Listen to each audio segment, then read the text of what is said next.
Sabi nga daw nila po no, marami daw ditong mga aso. Kaya ate po silang bibigyan ng dog food. Iubuhos na po natin to para po sila makakain.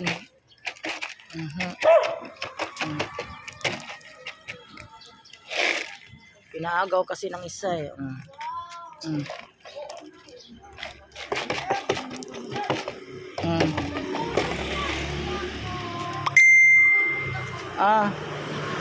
Yung isa kasi hindi mo kain.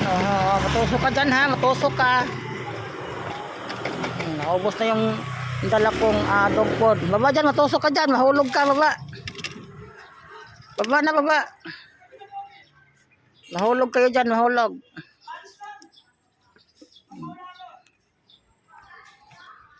Sana atin po silang madala sa shelter po, no? Bali 5 aso po yung nandito. Yung may-ari pa daw nito ay isang matanda na po. Kaya hindi halos sila mapapakain po, no? Baba na dyan, baba na, baba. Ay, baba na. So nakausap po nga natin dito yung isang matanda po, no? Ang sabi daw nila, kapitbahay daw nila tong nandito. Baba dyan, baba. Oo, mahulog, mahulog. Mahulog ha. Huwag mag-away.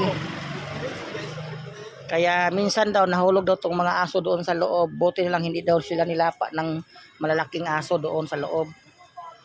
Sana atin po silang madala po sa shelter. Ma-rescue sila. Baba na, baba. So kulang po ang ating pagkain po, no? Naubos po yung dala po nating pagkain. Baba na, baba. So magbibigay rin po tayo ng tubig. Ano yan siya? Ipa-rescue na lang ba? Dadalhin sa shelter. Ayan, pinapakain niya ng anak ko. Ayan, Ang dami. Ilang aso ba yan? marami yan. Naku, ayan oh. Hindi natin din nilang papakain ng anak ko. Bababa na yan. Paano sila makakit dyan oh? Nilalagyan ng anak ko dito. Nang ano? Nung pagkain. Hindi paano sila nakakit dyan oh? Andiyan, pero tuntungan dyan. Matungtungan. Paano pag nahulog to sila? Ayaw mo sila. Hindi pwede. Yan, ako nga sa amin, lalapain ng aso namin. Naku. Kinuha ng anak ko eh.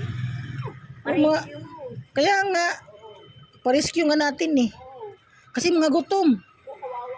Matanda ang mayari ito, matanda. Matanda na silang narko. Akoy. Oh.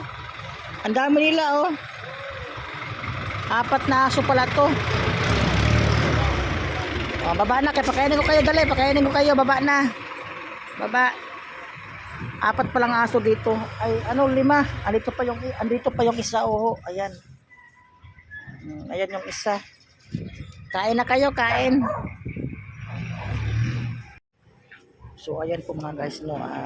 Naghihintay po sila dito na magbigay. Ayang butas na yan ay maraming aso dyan sa loob. So, ayan nga po, no. Naghihintay po sa pagkain. Ngayon po atin po silang papakainin. Diba? Naghihintay sila sa butas. Maraming aso yan dyan. So bumili nga po tayo ng 2 kilong dog food po, no, para po ipakain po natin sa kanila. Cat food at saka dog food po yan, 2 kilo para ipakain po natin sa aso.